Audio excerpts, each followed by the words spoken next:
Hi കൂട്ടുകാരെ, എല്ലാവർക്കും അടിസ്ഥാന പാഠാവലിയുടെ ഒന്നാമത്തെ യൂണിറ്റിലേക്ക് സ്വാഗതം. മനസ്സ് തുറക്കാം. സ്വന്തം ഭാഷ എന്ന ശീർഷകത്തിൽ ഒരു തെന്നാലി രാമൻ കഥ പരിചയപ്പെടുത്തിക്കൊണ്ടാണ് നമ്മൾ യൂണിറ്റിലേക്ക് പ്രവേശിക്കുന്നത്.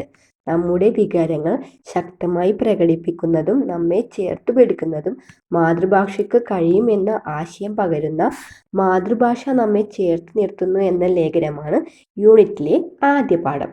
രണ്ടാമത്തെ പാഠഭാഗമായ തായ്മൊഴി പീലികളിൽ മലയാളത്തിലെ പ്രശസ്തരായ കവികളുടെ കവിതാശകലങ്ങളാണുള്ളത്.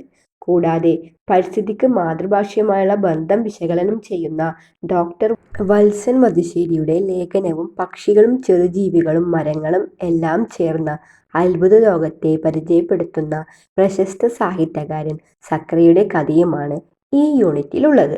ഇനി നമുക്കിവിടെ ഒരു പാരഗ്രാഫ് തന്നിട്ടുണ്ട്, അത് വായിച്ചു നോക്കാം. സ്വന്തം ഭാഷ. ഒരിക്കൽ കൃഷ്ണദേവരായയുടെ അരമനയിൽ എത്തിച്ചേർന്ന ഒരു വിദ്വാൻ അദ്ദേഹത്തെ മുഖം കാണിച്ചിട്ട് പറഞ്ഞു: രാജാവേ, എനിക്ക് നിരവധി ഭാഷകളിൽ പ്രാവീണ്യമുണ്ട്. പക്ഷേ എൻ്റെ മാതൃഭാഷ ഏതെന്ന് ഞാൻ പറയില്ല. അത് കണ്ടുപിടിക്കേണ്ടത് അങ്ങയുടെ സദസ്സിലെ വിദ്വാൻമാരാണ്. രാജാവ് ഓരോ ഭാഷയിലും പ്രാവീണ്യമുള്ളവരെ അവിടെ വിളിച്ചു വരുത്തി. എന്തൊരത്ഭുതം! വിദ്വാൻ എല്ലാ ഭാഷയും വിദഗ്ധമായി കൈകാര്യം ചെയ്യുന്നു. ഓരോന്നും സ്വന്തം മാതൃഭാഷയെന്നു തോന്നിക്കുമാറ് നല്ല ഒഴുക്കോടും സ്ഫുടതയോടും കൂടിയാണ് അയാളുടെ സംഭാഷണം. രാജപണ്ഡിതന്മാർക്ക് വല്ലാത്ത ചിന്താക്കുഴപ്പം. വിദ്വാന്റെ മാതൃഭാഷ ഏതെന്ന് തിരിച്ചറിയുക മഹാബുദ്ധിമുട്ട്. ഈ സമസ്യയുടെ ഉത്തരം കണ്ടെത്താൻ രാജാവ് തെന്നാലി രാമനോടും ആവശ്യപ്പെട്ടു.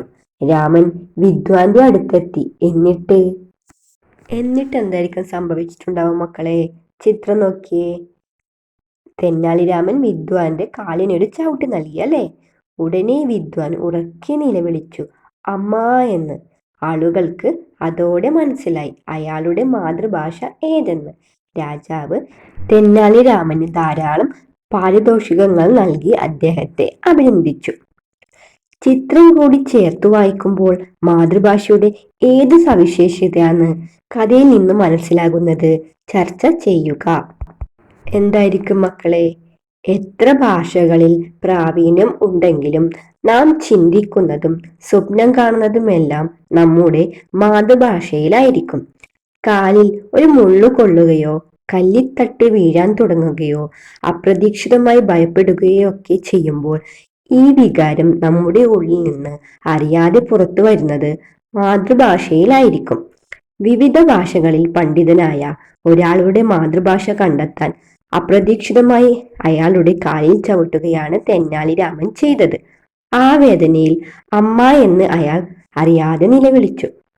മാതൃഭാഷയിലാണ് അയാൾ നിലവിളിച്ചത്. സന്തോഷമായാലും സങ്കടമായാലും നമ്മുടെ വികാരങ്ങളെ ശക്തമായി പ്രതിഫലിപ്പിക്കാൻ മാതൃഭാഷ കൂടിയേ തീരൂ എന്നാണ് ഇതിൽ നിന്നും മനസ്സിലാകുന്നത്. മക്കൾക്ക് തെന്നാലി രാമനെ കുറിച്ച് അറിയുമോ? തെന്നാലി രാമൻ വിജയനഗര സാമ്രാജ്യത്തിലെ രാജാവായിരുന്ന കൃഷ്ണദേവരായരുടെ സദസ്സിലെ പണ്ഡിതനും കവിയും വിദൂഷകനുമായിരുന്നു തെന്നാലി രാമൻ. രാജസദസ്സിലെ അഷ്ടദിഗ്ഗജങ്ങൾ എന്നറിയപ്പെട്ട കവികളിൽ ഒരാളായിരുന്ന അദ്ദേഹം തൻ്റെ ഫലിതോക്തികൾ കൊണ്ട് സദസ്സിനെ രസിപ്പിച്ചു. വികടകവി എന്ന പേരിലും അദ്ദേഹം അറിയപ്പെട്ടു. വിജയനഗര സാമ്രാജ്യത്തിൽ ഉൾപ്പെട്ട തെന്നാലി എന്ന ഗ്രാമത്തിൽ ജനിച്ച അദ്ദേഹത്തിൻ്റെ മാതൃഭാഷ തെലുങ്കായിരുന്നു. അദ്ദേഹം രചിച്ച പാണ്ഡുരംഗ മഹാത്മ്യം തെലുങ്കിലെ പഞ്ചമഹാകാവ്യങ്ങളിൽ ഒന്നായി കണക്കാക്കപ്പെടുന്നു.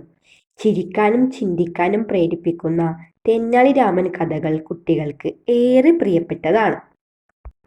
പാഠം 1 മാതൃഭാഷ നമ്മെ ചേർത്ത് നിർത്തുന്നു. നമ്മൾ അടുത്തൊരു വീഡിയോയിൽ ഇടുന്നതായിരിക്കും. അപ്പോൾ ഇന്നത്തെ വീഡിയോ ഇഷ്ടപ്പെട്ടാൽ ചാനൽ സബ്സ്ക്രൈബ് ചെയ്യാനും വീഡിയോക്ക് ലൈക്ക് തരാനും മറക്കല്ലേ മക്കളെ.